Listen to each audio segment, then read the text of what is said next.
Read Junk. Read Junk. Read Junk Podcast.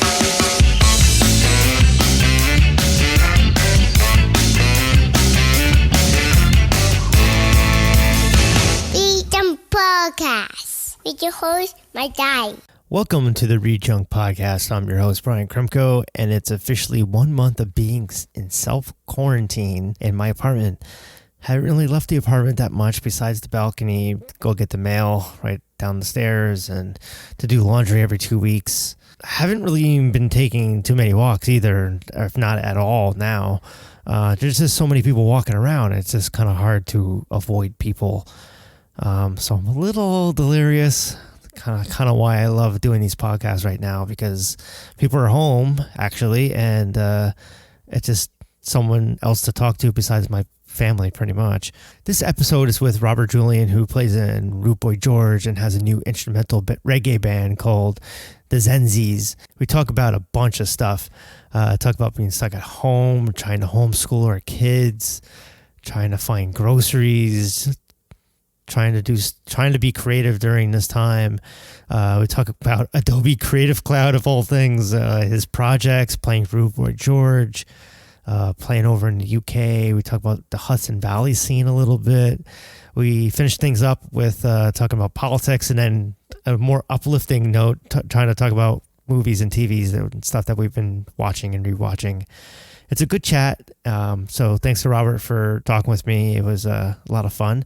Be sure to tell your friends about the podcast. Subscribe at the links in the description and all that fun stuff. So let's get going. Here's Robert and I talking about stuff right here on the ReadJunk Podcast.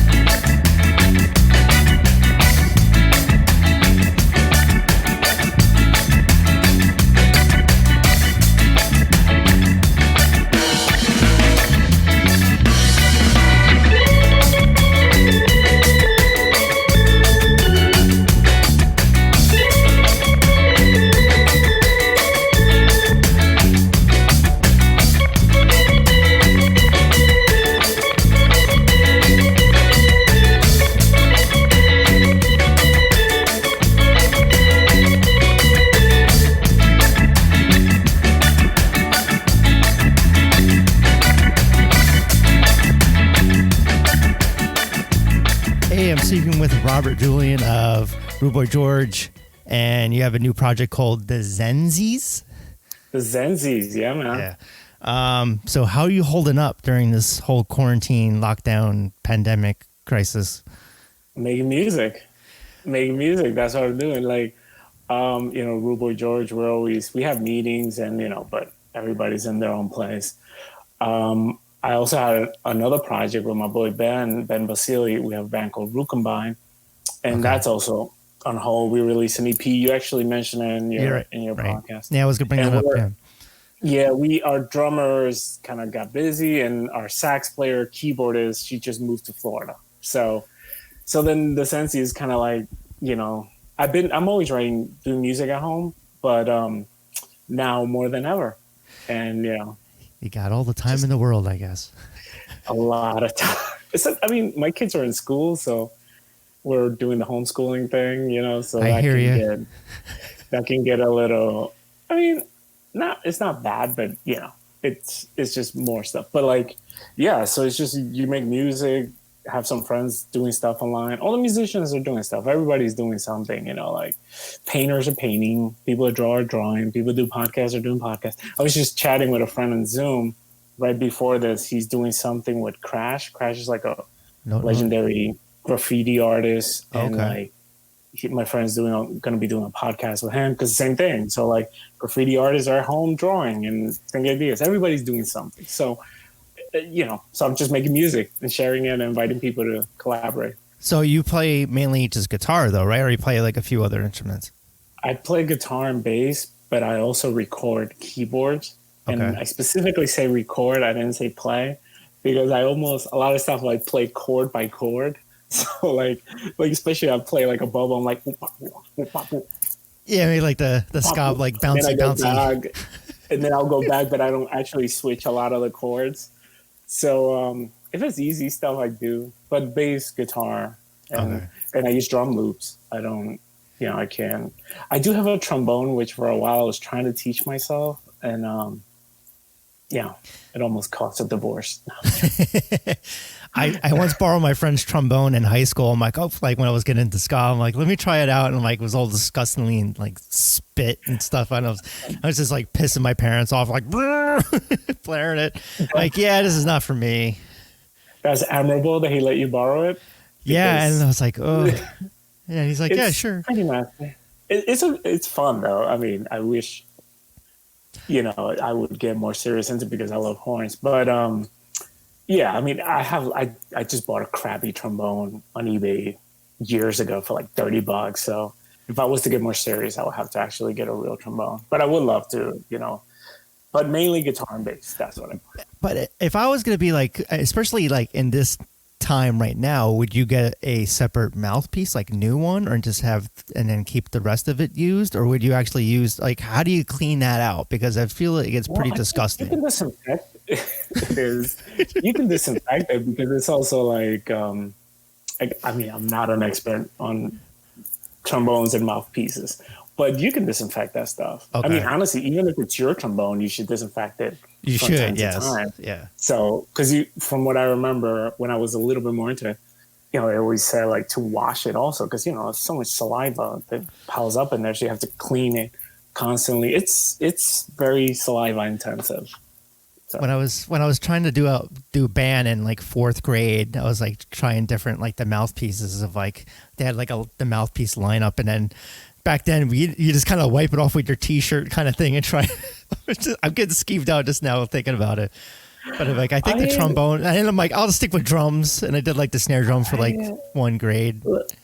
I feel like I'm 46. I'm gonna be 46 this year.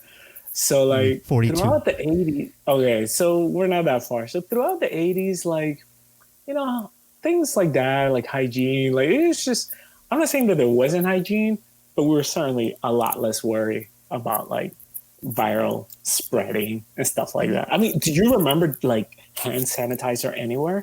No, I was actually, I would sit at work, I would sit in a cubicle area, and then my coworkers would have this giant thing of Perel, and every time they would go to the bathroom or go anywhere, they just go, and I'm like, I would make fun of them because I'm like, you guys are such germaphobes. And now I'm like, and now I'm washing my fucking bananas with soap.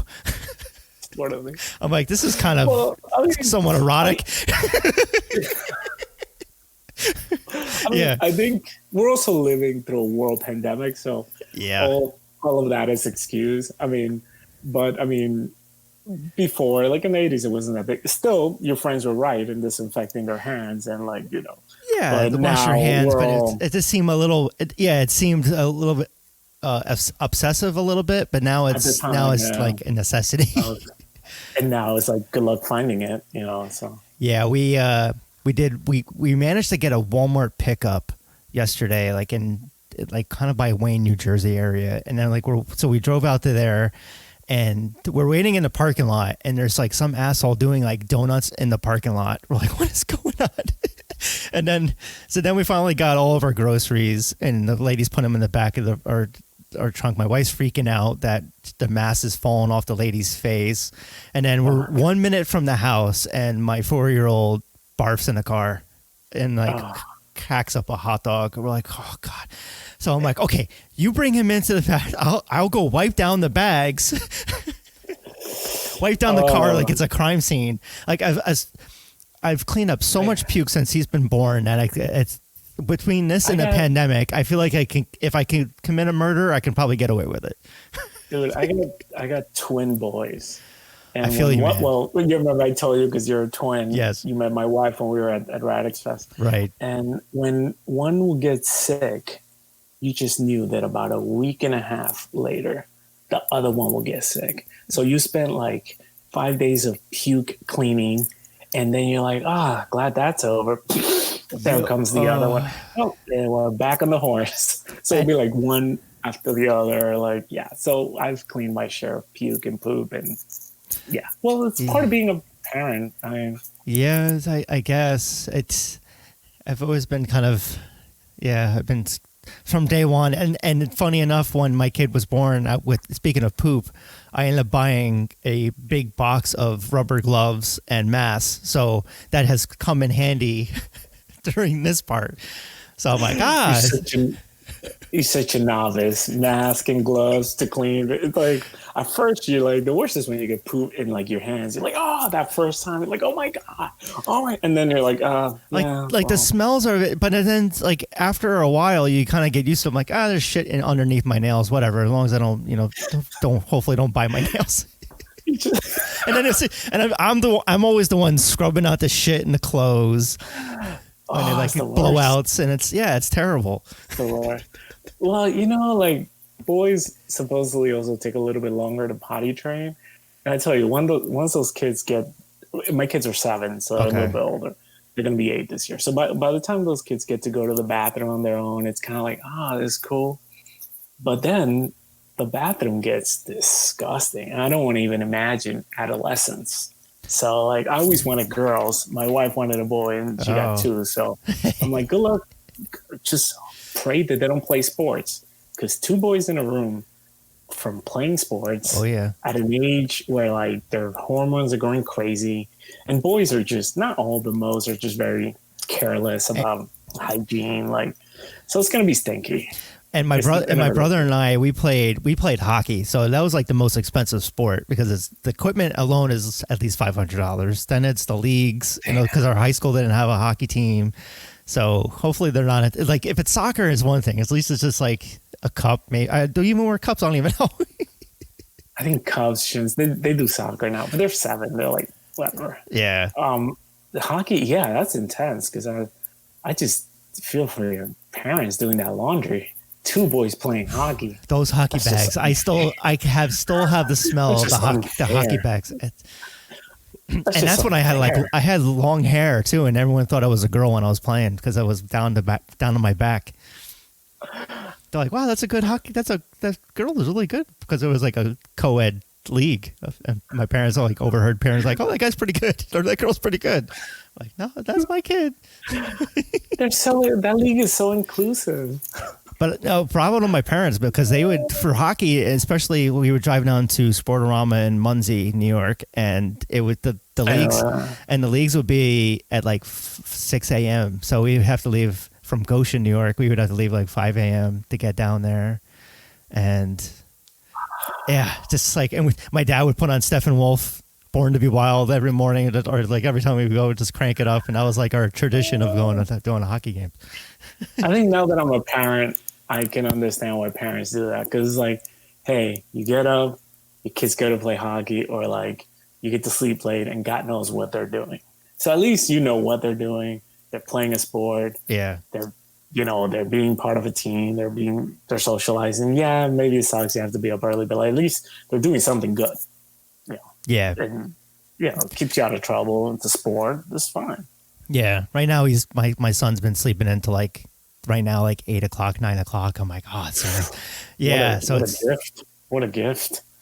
Yeah. I mean, he goes into kindergarten next year. So hopefully, who the hell knows actually, but, and he was supposed to have kickball, and that, who knows? I don't think that's going to happen. So yeah, it's fun times. So we'll get back to normal times at some point. Do you work from home? Like, what do you do for a full-time job or anything? So I am part stay home and part college professor. I teach at Marist. Oh, okay. So me and my wife, we were in the city, and then like about 2 years ago, we moved to Hudson Valley. And when we did that move, I worked at Sony Music for like 10, 12 years. Oh, wow. And then when we did the move, it was like, her job is much more stable than me working in the music industry. So we were like, all right, so I'll stay home with the kids. And then I started teaching at Marist. So I part stay home on some days, and then I teach. Now I teach from home. Because what do you teach? I teach digital media. I teach a class called Digital Toolbox. So you teach most of the stuff from the Adobe Creative Cloud. So Photoshop, Illustrator, Premiere. I know it all well. InDesign, all that stuff. I'm a video guy. I come from like film school. Okay. And then I went to music school. So like Photoshop, Illustrator, all that stuff, that's not my forte, but it's introduction to all these softwares. So it's kind of like a basic introduction for, I mean, I've had students that they're like, I had a student who, she was like a professional photographer in China.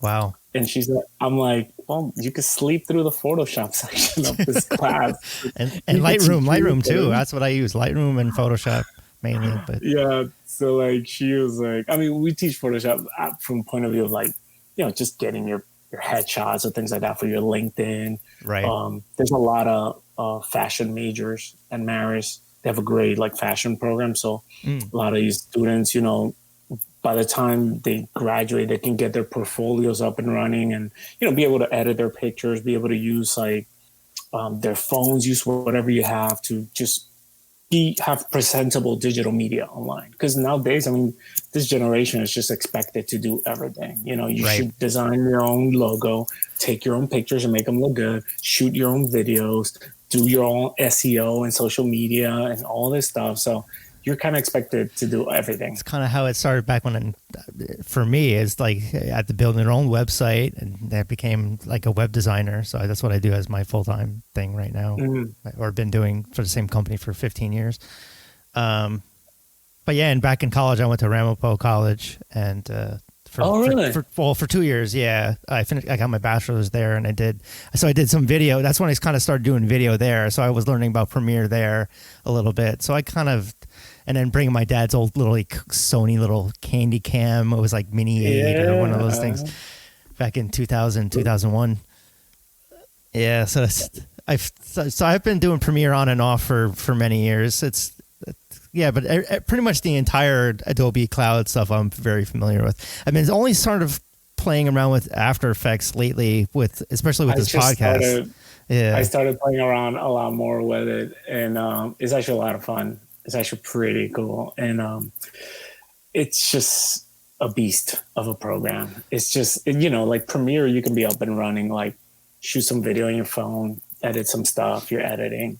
Most of us have a basic understanding of editing, just from all the years we have watching movies and TV, After Effects is like its own kind of thing. But I mean, there's so many resources now. Like just go to YouTube and just search and like step-by-step guides and everything. I've been doing Photoshop since high school in like 95, like that, or that's when I probably started, like 94, 95, like the first version of it. So it's like I know so much about it, but there's still a lot I don't know. So sometimes I'm like, how do you do this? Because they always update it. Yeah, and it's also like at the end of the day is, how does it work for you?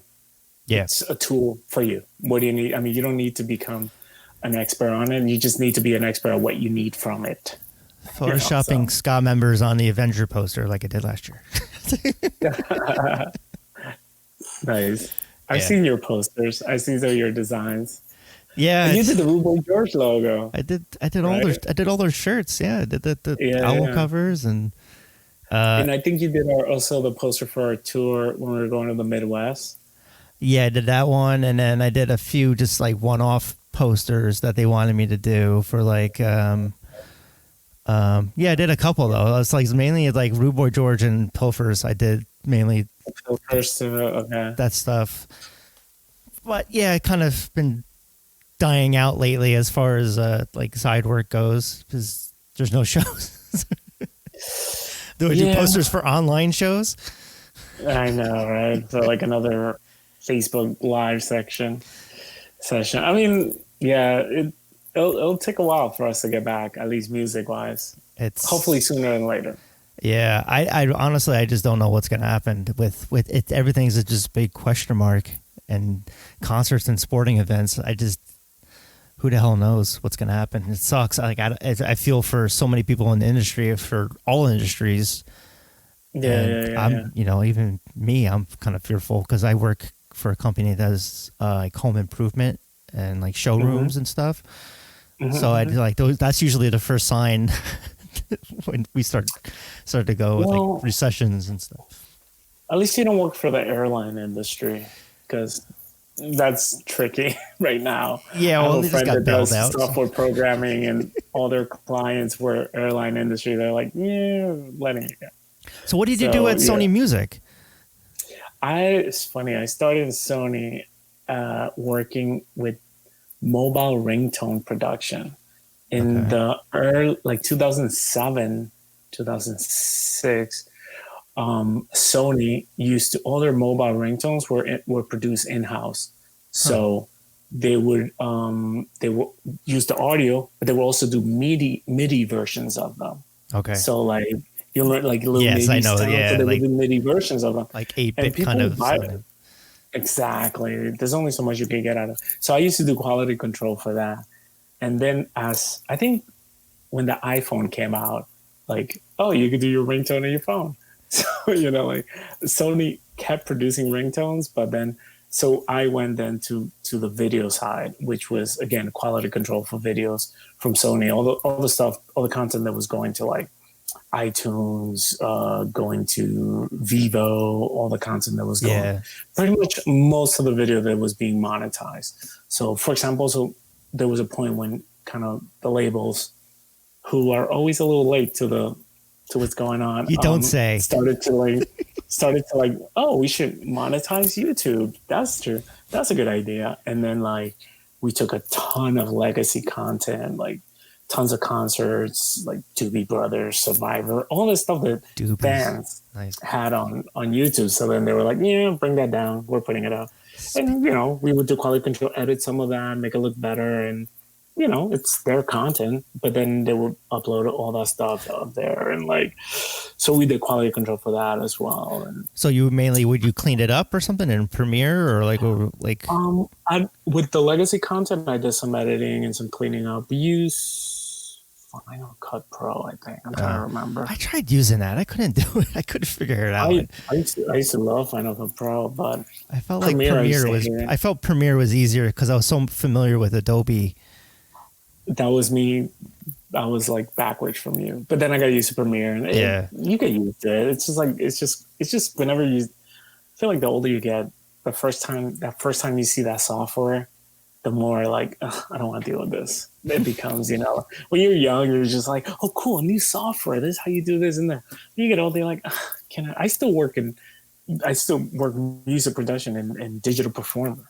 It's like me and 7 other people that work in digital performers still. It's just because I don't want to go to another audio program. Like, I've worked with Pro Tools, but I'm like, I don't want to go back. I use Audition for my podcast. So it's like, I know some little tweaks in here and there to make it my voice sound a little bit not as nasally.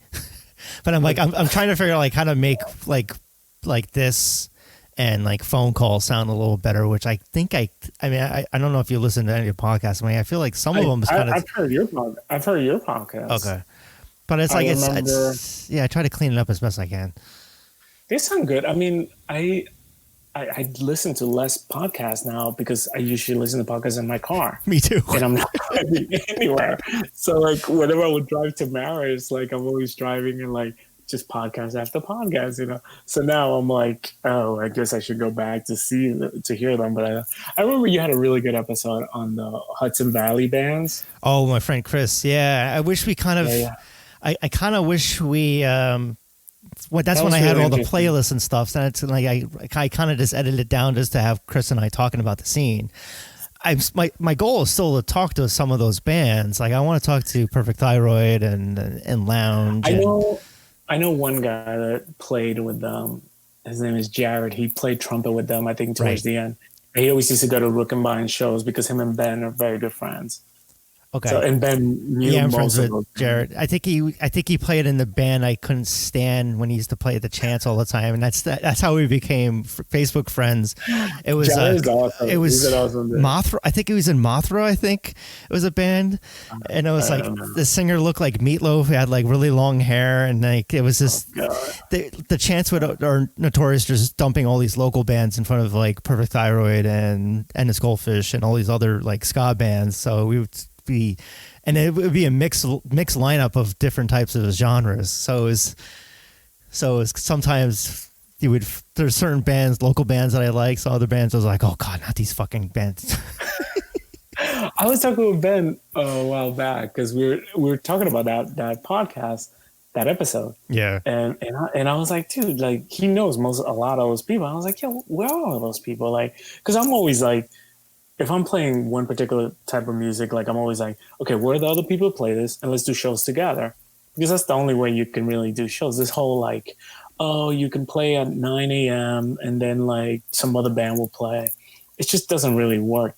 It's better when like, if like, oh, we're doing a ska show, well, let's get 2 other ska bands and let's do our own show, you know? And so it was always like, where are the other bands? And a lot of those guys, like, I think they're around. They just, a lot of them probably some of them don't want to play music or too busy for music, or maybe would be down to just jump back in.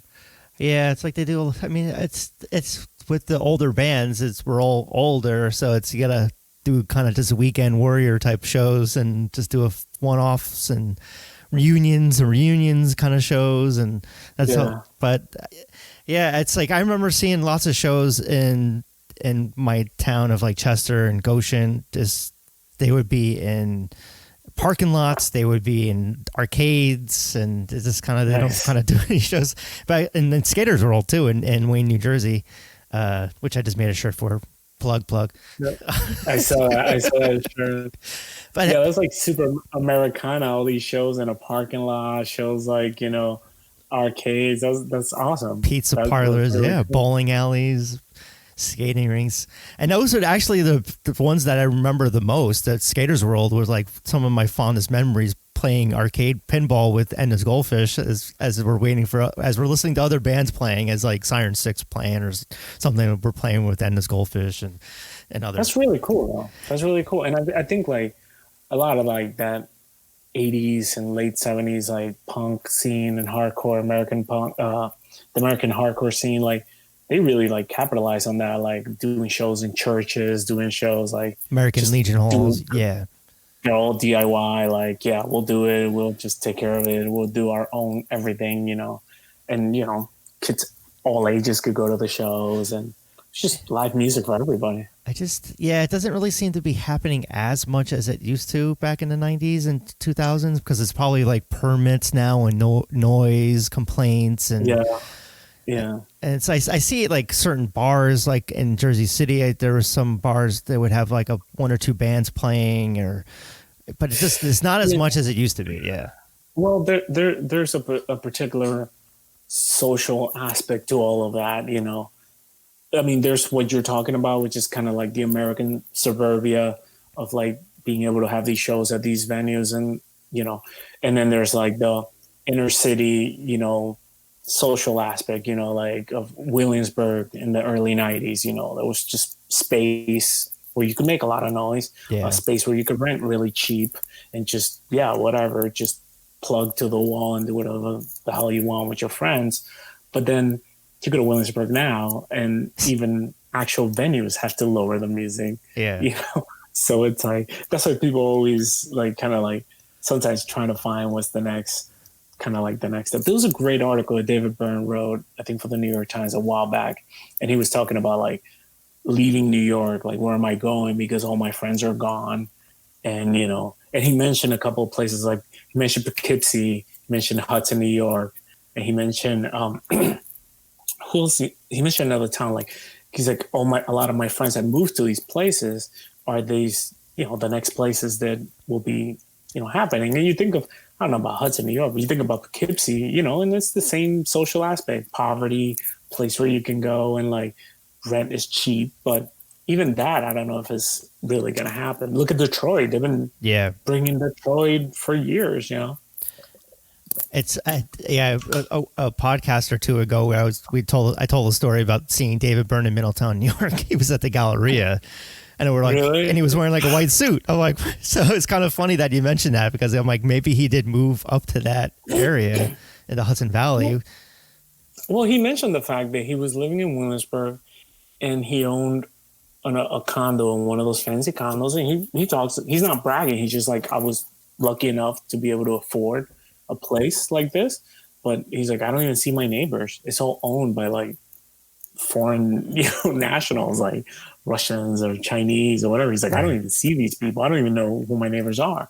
I can't like walk down the block and like go see new, fresh bands, seeing what's happening. So like his whole thing is like, and most of my friends left. So what am I going to do? Because New York starts, and then he did a Broadway show. So I don't know. I guess he stayed. Yeah, that's quite a popular Broadway show. That was, I think, it's like $500 a ticket, and Spike Lee's now doing a concert film for it. No, I'm glad he's doing all that stuff. He's always producing. Yeah, so, like him or not, he's always doing work. He's kind of like that guy that now has money for all his crazy ideas that he comes up with. Besides doing music, what have you been doing else while you're in quarantine? Anything else besides just doing music and homeschooling? Are you able to buy food? Because I've been having a problem with that. And well, we haven't had a ton. I mean, we have a little space, we have a couple of acres, so we can like stretch out and run around and whatever. So that's good. Having kids were able to like do stuff. In terms of getting food and stuff like that, like our local supermarket's been pretty good, Stop and Shop in Peekskill. I go, but I try to go like once every 2 weeks. Like we try to like stock up, freeze food, and like just don't go back out there. We just got a big shipment because we started before they closed things down. So we went the last time we were in the store, which is still was March 12th, and now it's it's been a month we haven't been inside. So we still technically haven't been inside somewhere because we did the pickup. We managed to do 2 Whole Food pickups, but then we haven't been able to get any other Instacart. I tried doing Instacart. It got canceled, or first it got postponed, and then they're like, okay. So I'm like, at least it's a couple days, and then it got outright canceled. So it's like I live in Ridgewood, New Jersey, so it's a little more condensed, I guess, in Bergen County especially. So it's been tough trying to, and then I managed to find a Walmart pickup that was 20-something minutes away. So we were lucky. Have to you been get to that? Well, you grew up in Goshen, you said? Yeah. There's that big Walmart there in Monroe. Yeah, we shop there too. Yeah, which we were thinking of because my wife's parents live in that area. So, because that's like a mega center. So for pickups, like before the quarantine started, we did a pickup over there, and it was okay. Yeah. But then stuff has been a little crazy. But we go like every 2 weeks, really, and we just freeze a lot of meat, and we eat a lot of meat. So my freezer's packed now because my wife went a little crazy and got the bowl door. So it's like they usually ship to restaurants, but they're doing it to people. So you have to spend $250. Yeah, so you have to spend $250. So we ended up getting like 50 pounds of flour, like 20 pounds of meat. Honestly, you kind of have to in a way now. Yeah, because we're not going anywhere. I've been technically home, working from home for 5 months now for having a medical issue, condition thing. Like I ended up having a seizure, so it's so I haven't been able to drive. So in a way, it feels like I'm an inmate, and then being told that you can drive in 6 months, and then, oh no, you have another year. You have to be another year in prison. So I'm kind of like starting slowly moving. So how's your kid dealing with this? Because I know he's not in school, right? How's he dealing with it? We have a balcony, so that's good at least that we can at least go out there. But we used to go on some walks, but then it was like Ridgewood is everyone's just walking. So we just got kind of fed up. It just felt like playing a game of chicken, of trying like, are you going to move or are we going to move? And so he hasn't been really out of the house besides puking in my car. But at least he's not in school. So he's in daycare. So he has. Oh, he is in daycare. Yeah. So he notices that he's not going to daycare. Yeah. So he knows something's not up. And like, there's a sickness going on. You can't be around people, and you have to be inside. And but he has kind of like video chat. They do kind of like Zoom things, like 1 or 2 a day. But it's not enough. So my wife and I have been working from home, so we're kind of just losing our minds a little bit. Like, oh, here's the babysitter, the TV, and I mean, well, the whole idea of like work from home and you can take care of the kids is that's that doesn't exist. Like the whole like, oh, I work from home, so I'll take care of the kids. No, you won't. No. You can't do both. You could do it for half the day. I can get away with it, but it's as far as my job goes, and just like as what he can do, like he'll just watch TV. But after a while, it's like, so now I'm trying to like, okay, here's a list of I Spy. You got to go find all this stuff. Try to make it harder. I'm like, all right, you got to wait till the window to find a plane to fly by. So it's like, give like tasks to do. That's a hard one nowadays. That's a really hard one to find a plane.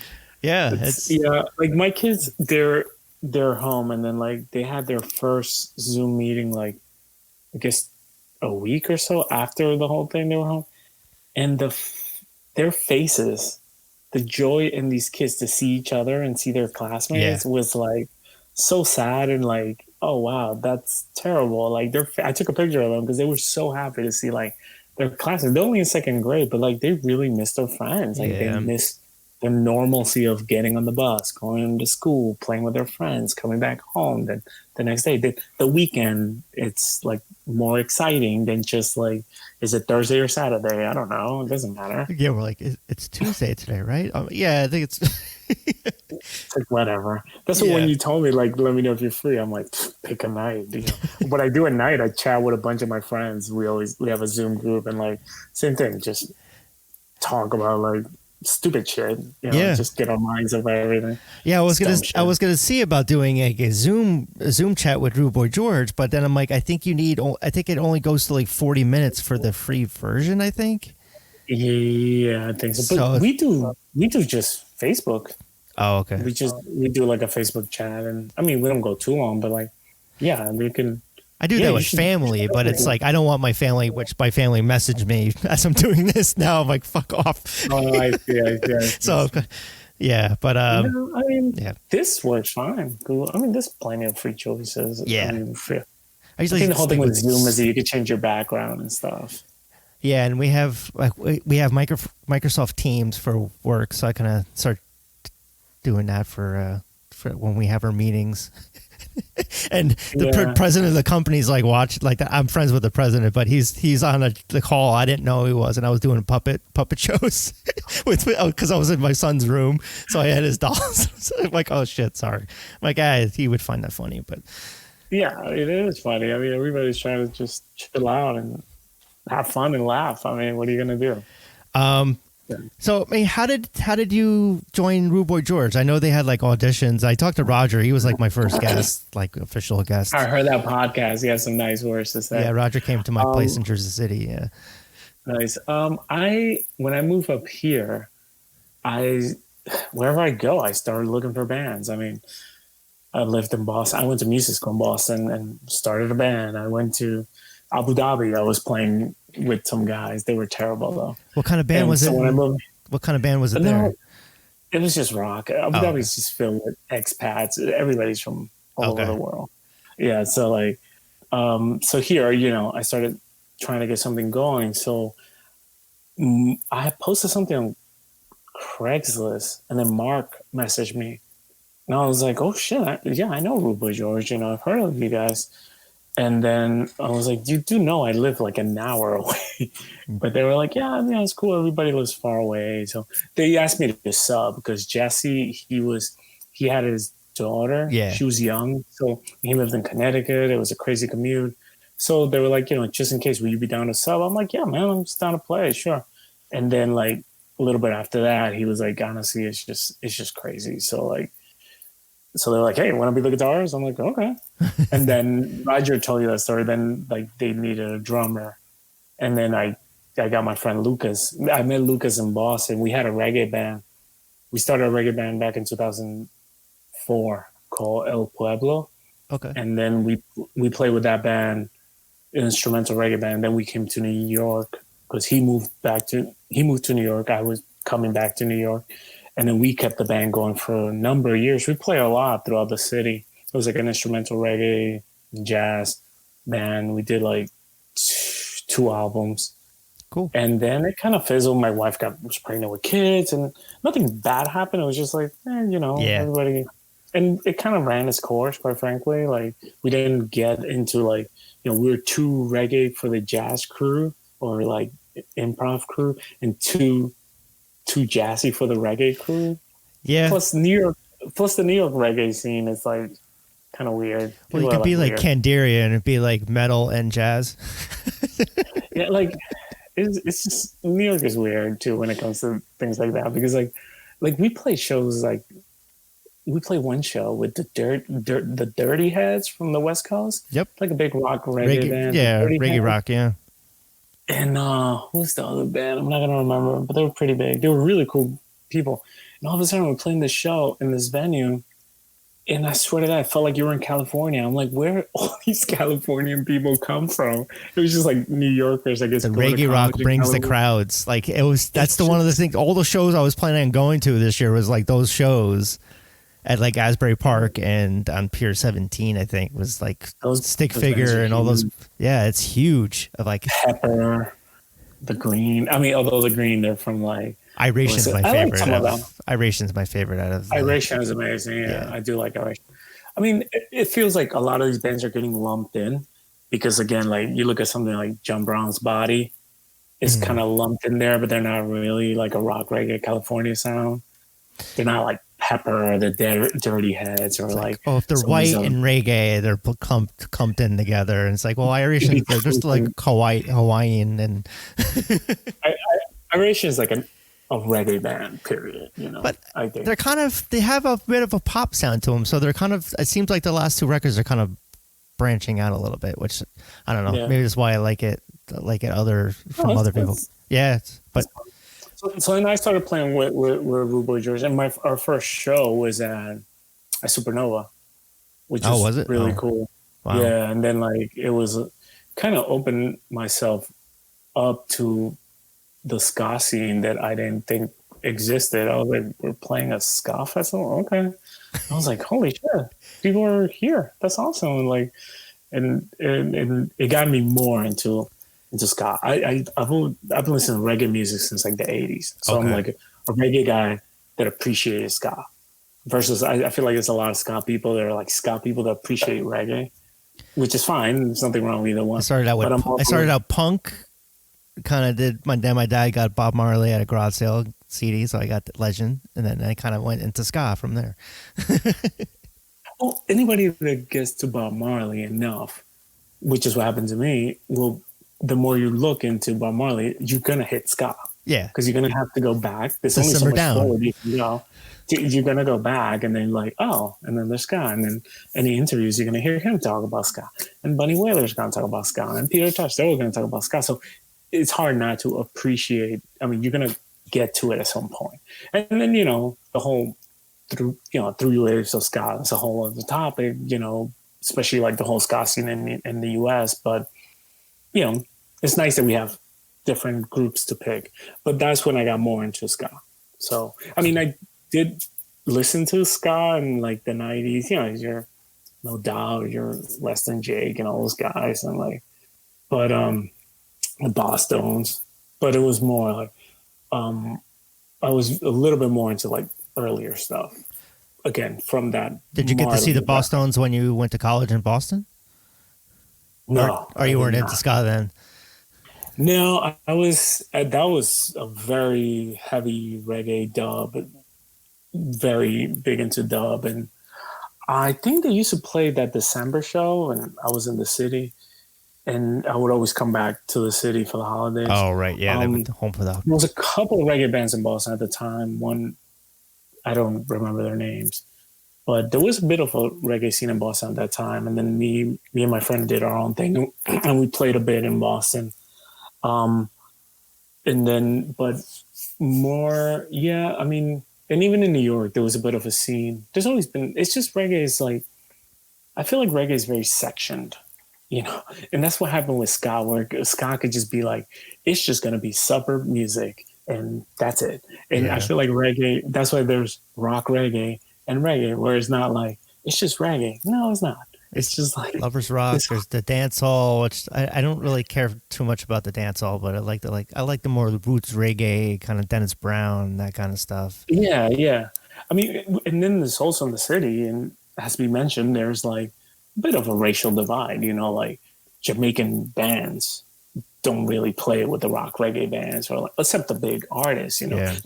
Not that they're like, oh, I'm not playing with you, but more like they just they're just not events where they play together.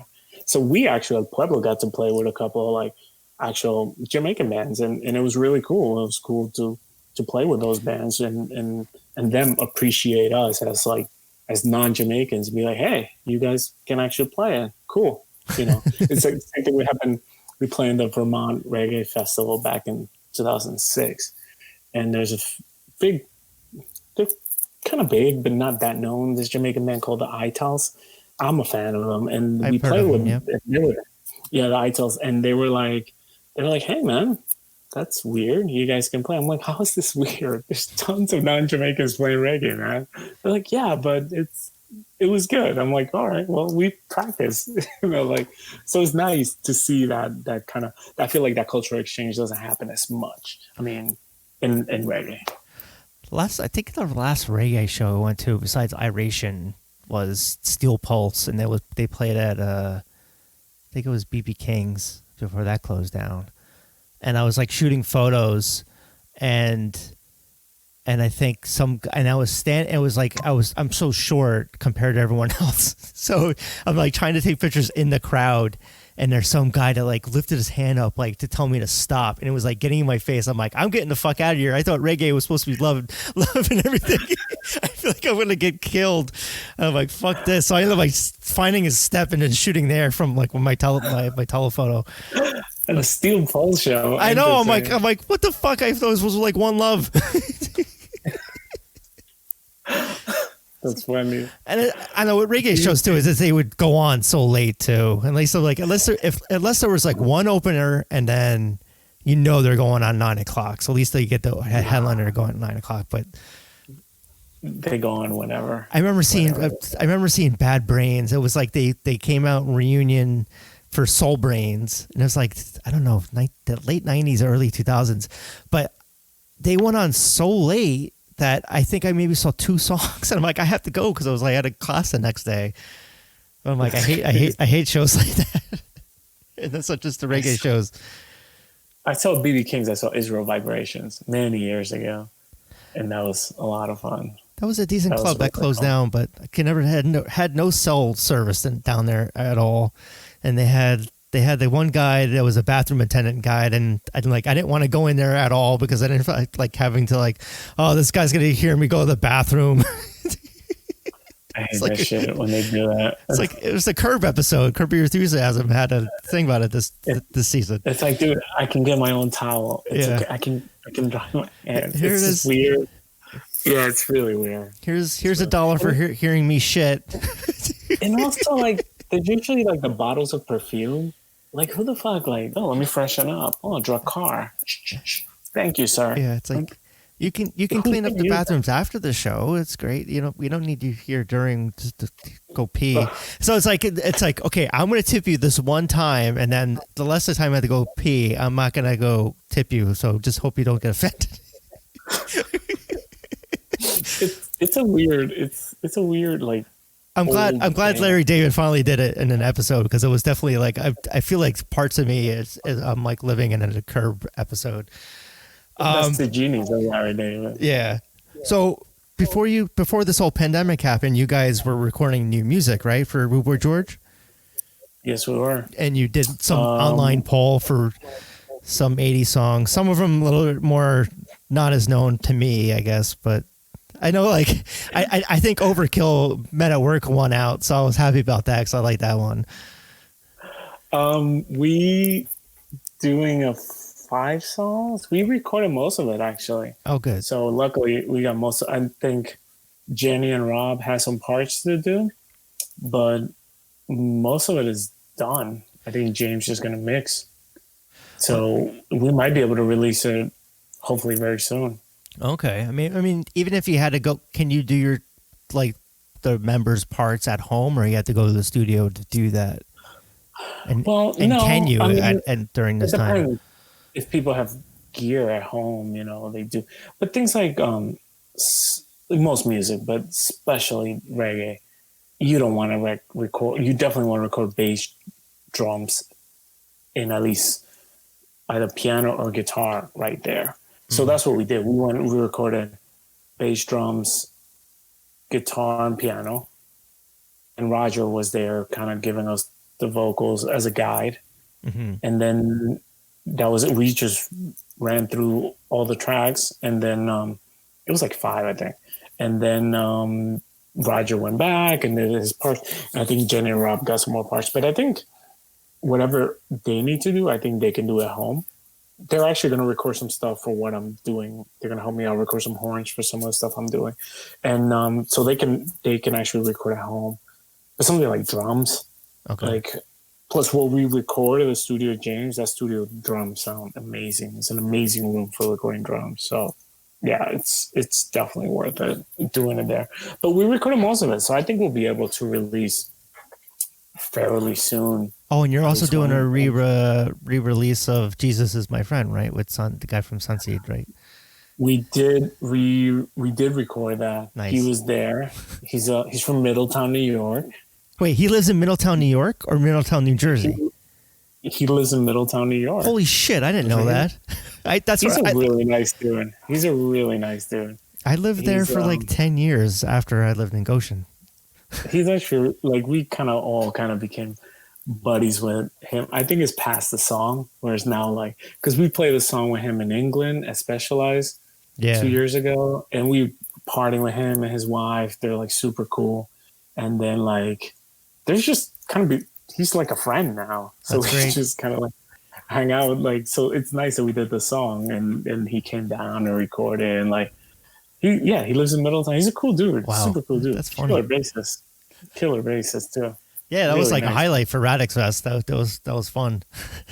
Because I didn't get to see it when you guys did it first time and over in England. Obviously, I know Roger and Mark wanted me to come over, but I was like, I can't. You should go to Specialize.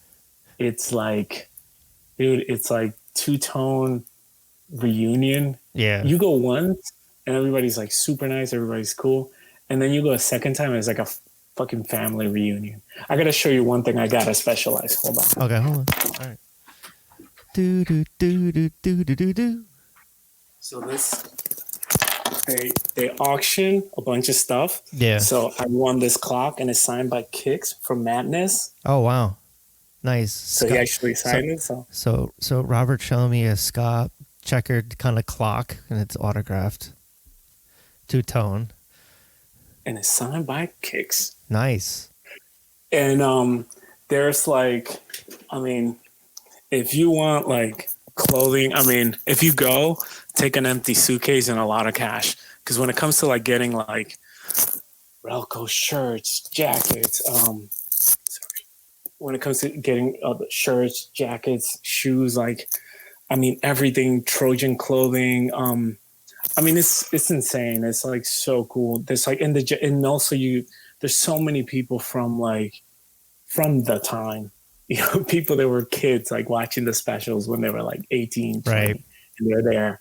And so like, it's almost like a big family show, and it's just a lot of fun, and it's a great cause too. It's a really great cause. So yeah, I did buy the one that was, I think it was the Bob Marley one.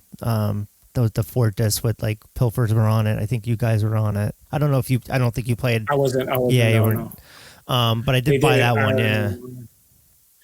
Yeah, but if you can ever make your way, the only thing is that it's far from London. It's like 2 hours from London. But some people, like Hub City Stompers play last year, they just rented a van on the other side and drove all the way down there. I've been to London for shows because in 2005, my favorite bands, the Levelers and the Pogues, were playing at the same time around London. So I'm like, I gotta go. So I ended up having money to do it. So I ended up going that year, and then saw them at Shepherd's Bush. Saw them at. I ended up actually seeing we ended up seeing more shows. I saw the Saw Doctors from Ireland play there. And then we saw Little Britain, like the show Little Britain. I don't know if you're familiar with it, but they had a live show tour there that they did like kind of like Kids in the Hall sketch comedy kind of. Oh, really? Yeah, so we saw that at Apollo Hammersmith or something like that. But yeah, so we did that back-to-back years, and my last time I've been to London was 2012 to see the Levelers play again. But I would just go over there because they would never come over here and play. And the last time they came, so they finally came over here in 2016. Which is like, I could tell why they don't come here, because it's like they're playing sold out venues in London and come play. They can barely fill a Bowery Ballroom, and like it's like all the expats. It's all the like the expats and that go out to the shows, but it's frustrating. Selfishly, it's so much fun for a fan when it's so empty. Selfishly, you know. Yeah, it's like us having a personal show, but. But I know very well, like going over to London and just buying so much stuff. I ended up buying like in Camden Town, I bought like Doc Martens, but I didn't. I'm like, oh, I'm gonna try the maroon Oxblood ones, and I'm like, I look like Ronald McDonald. I can't pull this off. So I ended up selling them. I ended up selling them on eBay after I got home. I'm fine with just black Docs. That's funny. When I go both times we've been like, I just like, because I teach and I also like, you know, that's the thing about when you teach, like you have all this extra time off in the summer or whatever, but when you teach, you can't just take off. So I would like red eye it, like take off like Thursday night, get to London Friday morning, meet up with the band. We get on a van, drive down there and play that first night. Wow. Once we play, it's just like party it up and then just sleep at night. I can't sleep on the plane over there. That's my problem. Yeah. Also. Which is where I found out about Little Britain. The first time I went over there, I was watching and I had tears in my eyes laughing as everyone's just sleeping. I'm trying to hold in the laughter on the plane because I'm watching the show on the TV on the plane. That's cool. But yeah, and then we would just try to stay up as long as we could. And then I remember going to see the Levelers in 2012 when I was in I had maybe a half hour sleep, and I was just like, wide open. I'm like, I gotta make it.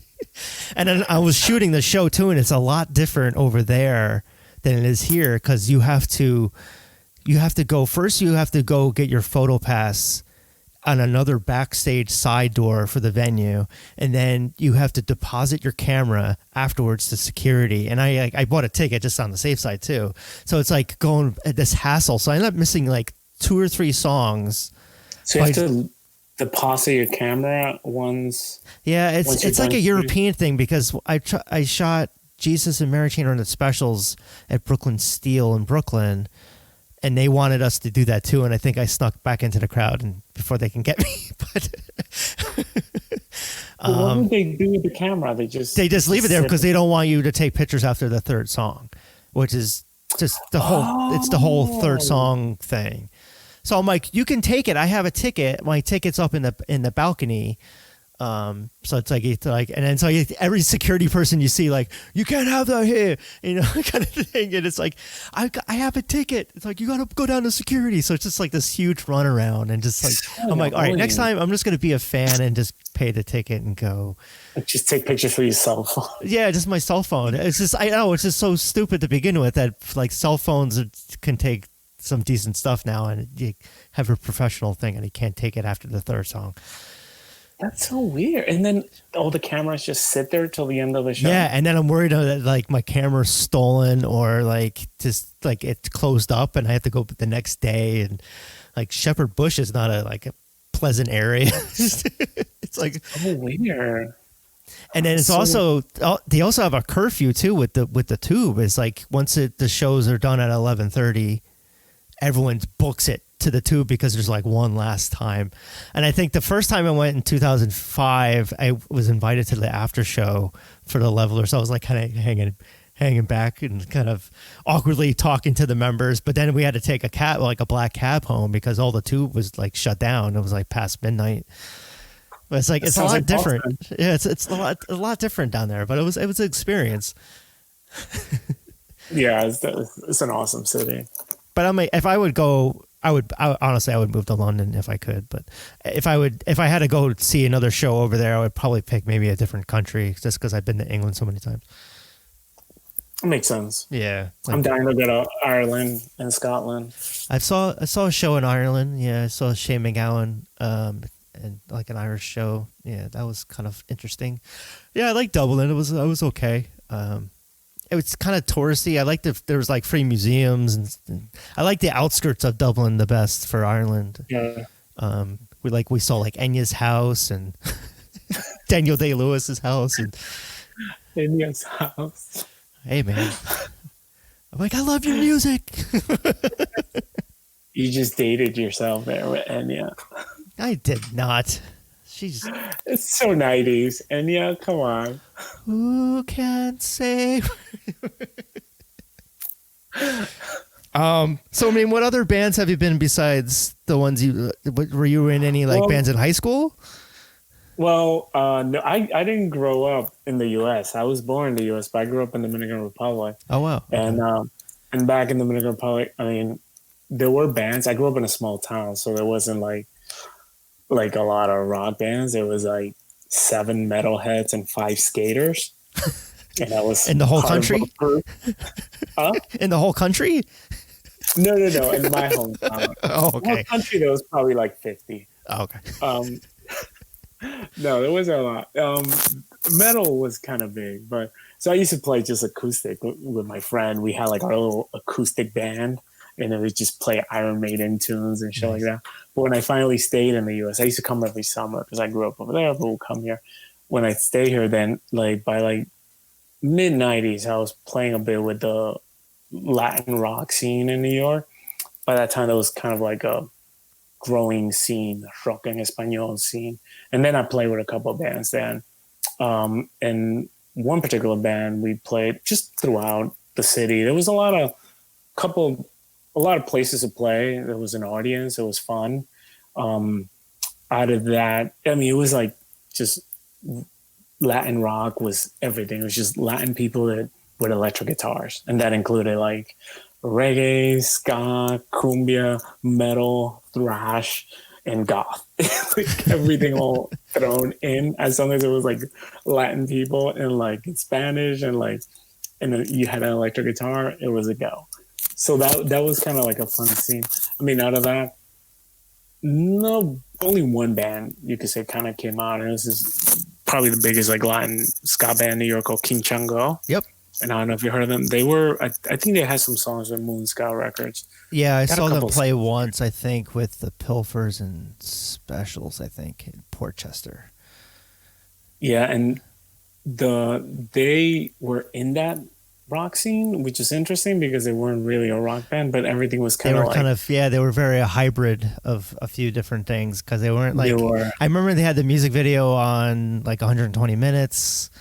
And, yeah, that was like out of that scene in New York. That was probably like the only band that really like expanded in the New York in that scene, and they were a little bit older than me, so they were there before, and they did amazing. I mean, I'm friends with the drummer Luis Jesus, and we played in a couple other bands together. So I would always ask him stories because I actually like had the King Chango cassette that I had bought like back then. So I always joke with him, like, I still got the cassette. He's like, cool, I still got some cassettes.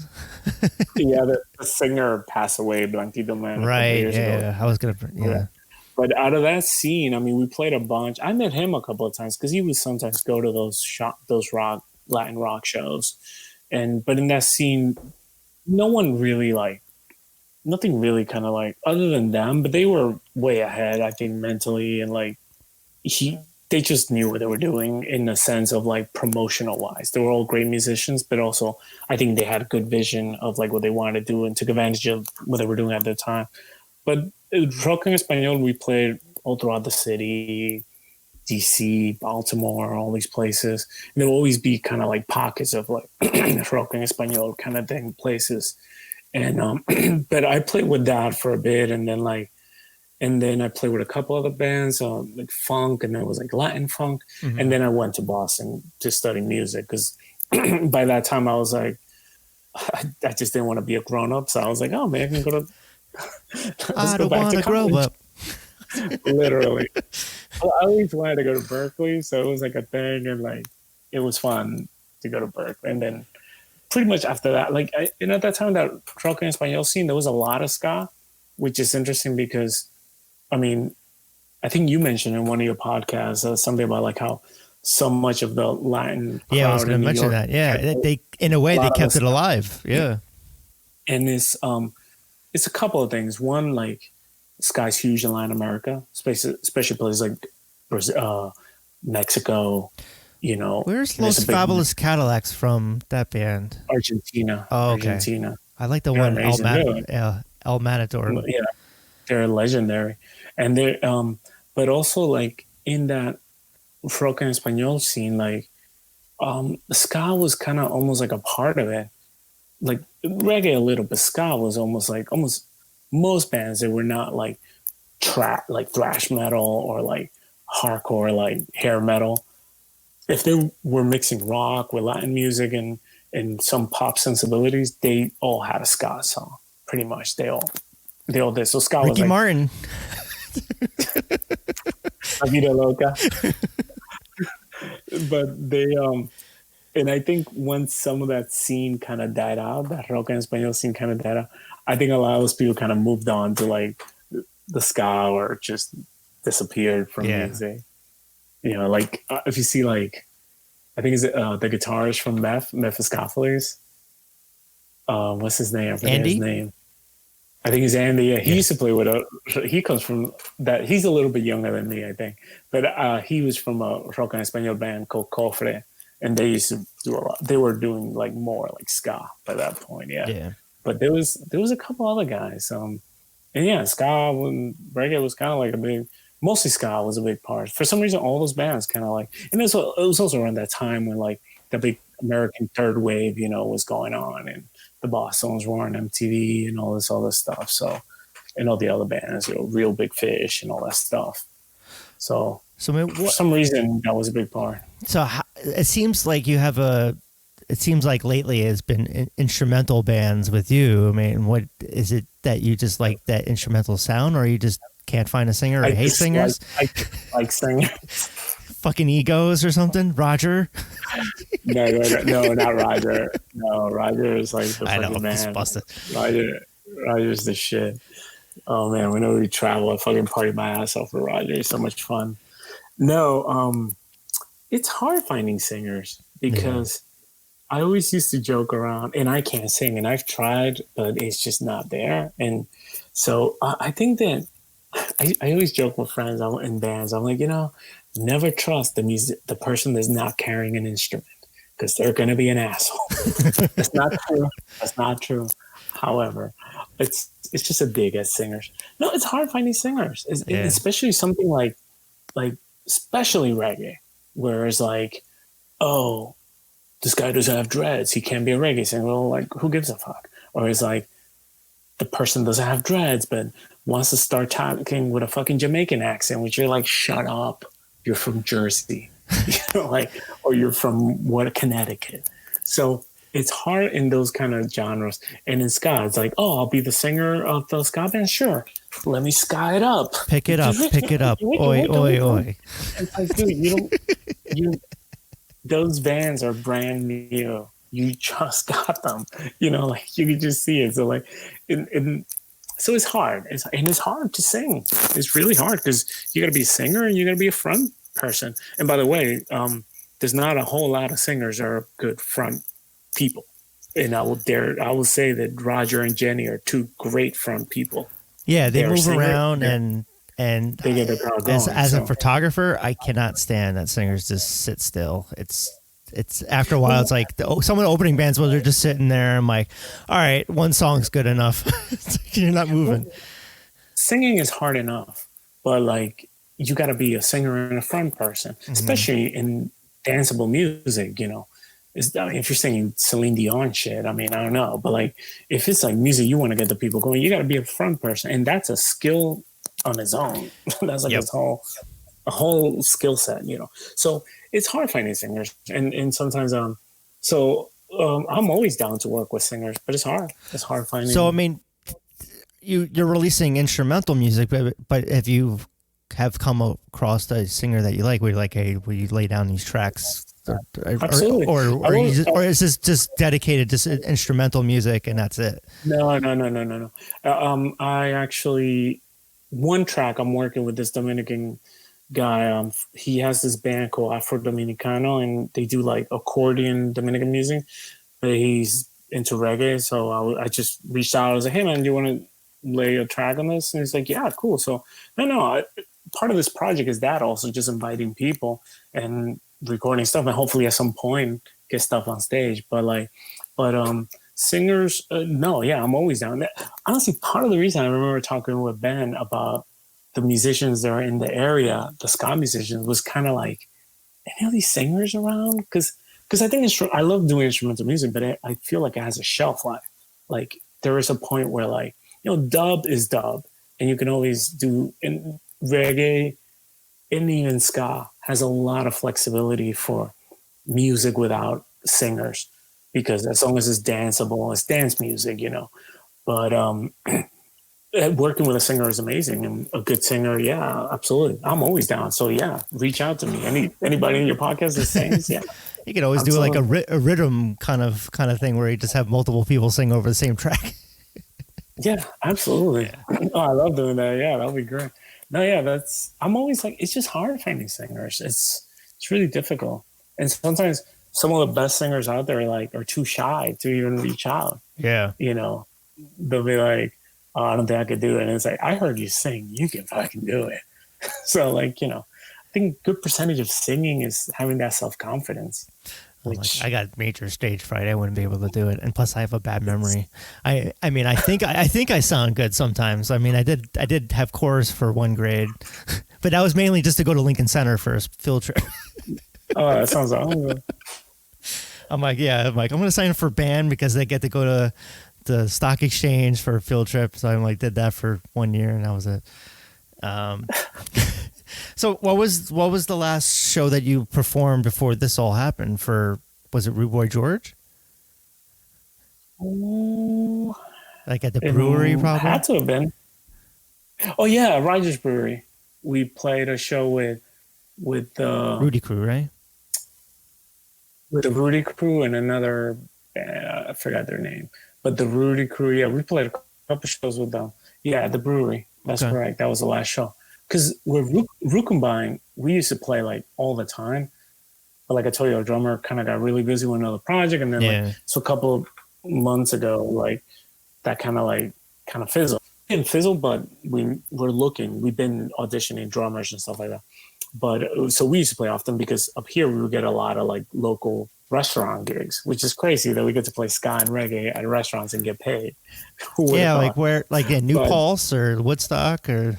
Like that kind of. No, we played a couple shows in New Paltz, Beacon, New York. There's 2 bars there owned by the same guy, Dogwood in Beacon. Also, forgot the name of the other bar, which is great. We played in Wappingers Falls. There's a place called Heritage, and they've had us. Sloop Brewery in Elizabethville, New York. Like. People around the area in the Hudson Valley, like people appreciate music and they like live music. So it's not like the city where there's a million bands running through. So when there's a band, especially when you're nothing against rock music, I love rock music, but like it's just like one rock band after the other playing like fucking Allman Brothers. It's nice for people to be like, oh, nice, it's a reggae band, and we do covers. So it's like, oh, it's some songs that we know. They play the originals and whatever. So. That, and then, but the last lot being out playing, was with Rude Boy George at the brewery, it's an awesome brewery. So, I mean, do you guys have any plans to wrap this up? Do you guys have any plans with Rude Boy George say you can't play any shows this year? Are you guys going to try to do what everyone else is doing and try to find a way to do something like live online or? I don't know.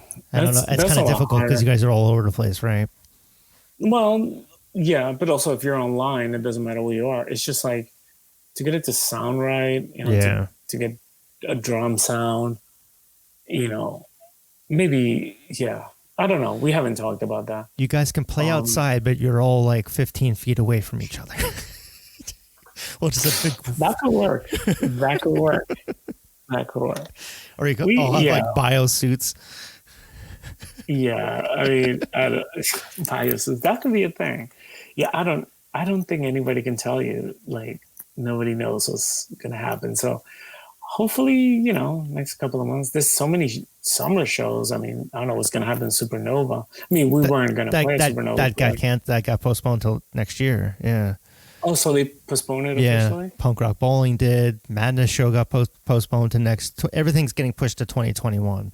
Because the problem is like there's no vaccine for this. So it's like that's why it's sporting and music, and it takes 12 to 18 months to get a vaccine. That's why it's like this is it's going to hurt a lot of people in their pockets, and I feel for them. But yeah, same time I'm like, well, I got a lot of people with free time now. I can actually people like, yeah, you want to do my podcast? No, sorry, I can't. I'm like, well, what the fuck you doing? I mean, the more I think about it, the more like cuckoo it drives me. So that's why I just focus on making music. Yeah. Because in a way, it's like literally all I do is I try to keep a schedule. Like I get up, especially on weekdays, I get up early, coffee, get my kids, we work, do their schoolwork. I go for a jog. And throughout that whole day, just music, writing music, and like just keep doing music, keep sharing online. It's a good time to really like appreciate like a lot of like online bands that you never heard of. Like, oh wow, look, I discovered. By the way, I found this awesome band from the West Coast called Los Agrios. I'm not familiar, no. Aggrios. I just found them on Instagram, and I was like, I fucking love their sound. Agitators? Is that? No, Los Agrios. It's okay. Aggrios, which means like the bitter ones in Spanish. Okay. No, the sour ones. I'll send you a link. Okay. But I heard their stuff, and I was like, dude, I sent them a message like, yo, your sound is fire. And they were like, they replied like, oh, cool, man. Like, so this is just from that extra time of being online and like, oh, wow, what is this? Oh, cool. I like their music, and, I've discovered, I feel like a bunch of artists and people doing stuff, people doing artwork online. That's what I'm doing. I used to watch so much TV and movies because that's what I do for ReadJunk. I review a lot of movies and TVs, but during the day, I've been trying not to have the TV on. Like I used to watch the news a lot, and I turned that off because that was just making me CNN fucking. Was driving me insane. CNN was driving me insane. Yeah. Not that it was her fault, but it was just like, especially like 2 weeks ago, I was like, I gotta turn this off, man. This shit. I start feeling like shortness of breath. I'm like, oh my God, maybe I have it. Like, I gotta turn this off. And grab a guitar. I'm a Bernie fan, so I was like, my meltdown happened like last week. It was like, as I'm wearing a shirt for like, it's like wearing the shirt for the losing team that I just got like last week for like the World Series. So Bernie, I'll tell you this. I love everything that Bernie stands for, but I was never a huge Bernie fan. Not him personally, just politically. I didn't think that he can get the things done. I didn't think he could beat Trump, sadly, and I didn't think that he could like he could. Honestly, I didn't think a lot of people were going to vote for this great Jewish man from Vermont in a lot of parts of the country.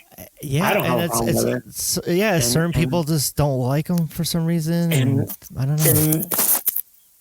But everything he stands for, I fully support. Yeah. And, it's all about just policies, my opinion. Yeah. I'm also like blue no matter who. So whether it's Bernie Biden, I don't care. I was going to vote blue. So which is why I didn't even get involved with a lot of the debates. I'm like, whoever, just someone get it. And so I can know who we're going for. I know. It's just like, I'm sick of just like the daily of like, I don't want to hear about the president.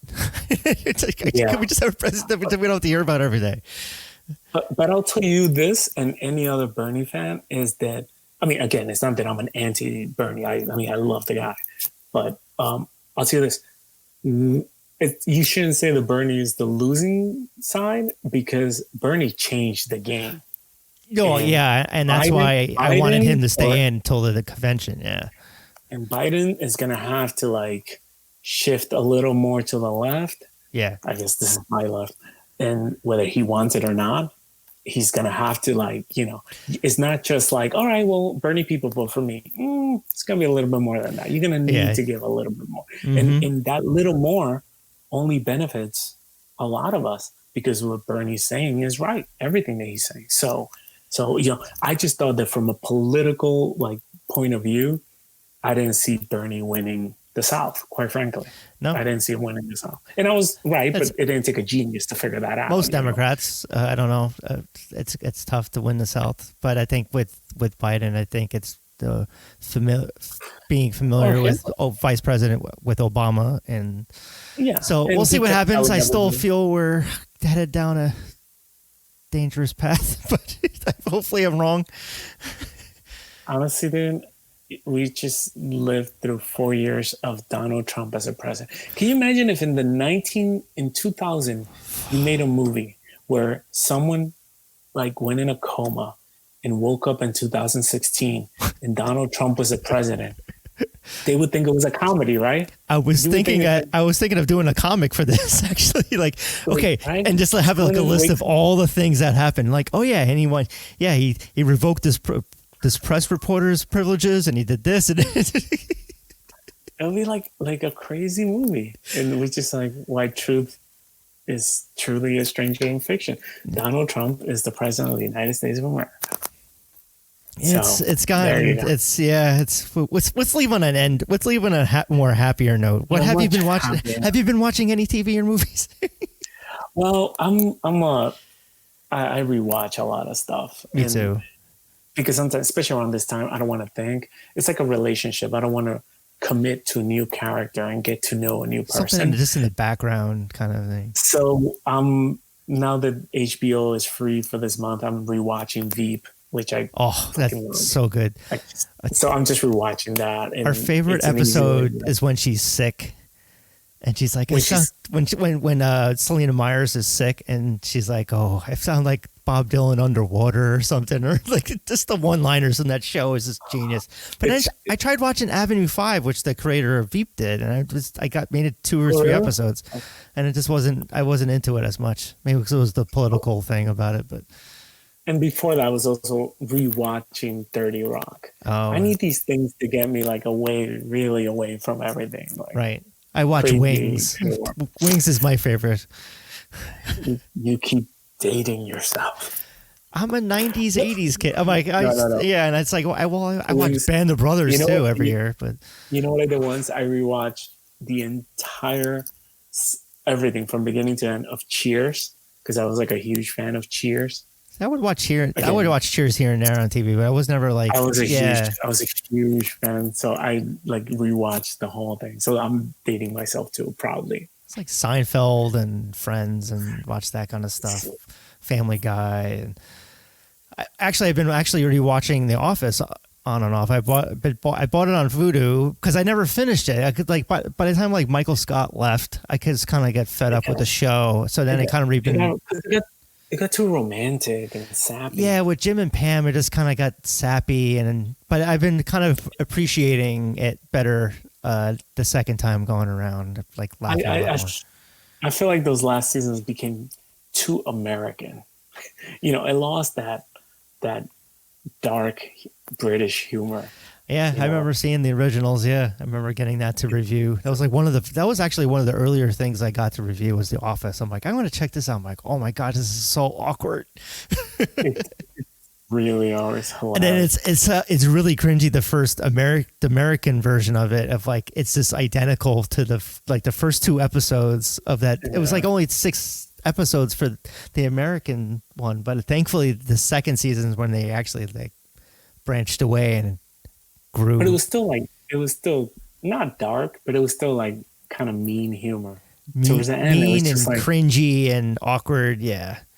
But towards the end, it was just like, God, it was so sappy. I still haven't finished it yet. I'm still in the 9th season, which I'm like, holy shit, they made it 9 seasons. I'm like, I think I bailed after the 7th. I was like the 7th, I think, season, but. When Michael Scott left, yeah, and it's just like there's a couple of good episodes after that, but with Will Ferrell and some of those other people. Yeah, and I did remember finishing that season, but I think it was like the Robert California stuff with James Spader is when I kind of bailed. Yeah. Which is, I don't know. But it was okay. It's okay. It's like in a good ensemble cast. But it's still the authors, which is amazing. I mean, yeah. All right. I think we're good to go. Yeah. So, much better now. So let's plug. Yeah. So we're not talking politics anymore. We talked about The Office. And, so where can people find your music? Because I tried Googling the Zensies and it wasn't really coming up. So you got to work on your SEO game. I just have an Instagram. I just have an Instagram page. But you're like your Bandcamp. I couldn't find it on Bandcamp. I literally just had it today. Oh, okay. I just put it today. I put one track. Okay. So it's Instagram.com/the Zensies with a Z. Zensies and an S. I'll put the links in here too. Yeah. There's an Instagram. There's a Facebook page, and I just put a track because we hit 100 followers. I always say we, but it's just me and some friends. But we hit 100 followers, so I was like, yeah, me, my guitars, and my bass. So because we hit 100 followers, I put a track up so people can download on the Bandcamp, and maybe when we hit another like 50 or something, I just want to keep getting music out, people to check it out and enjoy. Yeah, just keep creating, soothing the soul, and it's what I do I put my kid to sleep, and I either just draw and do something else or make T-shirts, whatever you do to keep you sane during these crazy times. Indeed, man. All right, so thanks a lot for doing this. It was a lot of fun. Got to know you. Next week, I should talk to the next member of Rude Boy George. Maybe I'll reach out to Pam or Jenny and Rob. You should totally reach out to them. Pretty soon. You should also reach out to Ben. You should also reach out to my boy Ben Basile. I know Ben. I knew Ben when he started in the Pilfers, when he was playing with the Pilfers. That's right. He did. He told me he did. Yeah. So you should definitely reach out to Jenny or Rob or Pam. Yeah, I plan on Jenny and Rob at some point. Definitely. It'll be great. Yeah. Have you done Mark yet? No, I haven't done Mark because I was waiting for him to write his book. I know. The book is going to be great, man. That's going to be a great book. Well, I should. Yeah, I should. Because he's got most of it done. So at least he has. I mean, I know Mark and Roger the most out of everyone out of them. So we could just probably talk a whole podcast just about soccer. Are you a Tottenham fan? No, Red Bulls, New York Red Bulls. So I mean, sometimes his son does like NYCFC and then Red Bulls, but then now he's back in Jersey now, so I kind of poke fun that his son's so close to Red Bulls. And then Roger and we've gone to games together. That's cool. Yeah. Cool, man. All right. This was fun. This was a lot of fun, man. Good talking to you. And hey, man, people reach out. They want to sing. Send them my way. Because a while back, I was going to send you a message. I was like, hey, man, if you got contacts with any of these like local like bands in the area, anybody, like, reach out to me because I want to get something going, Yeah. I'm so cool. All right. Thanks a lot.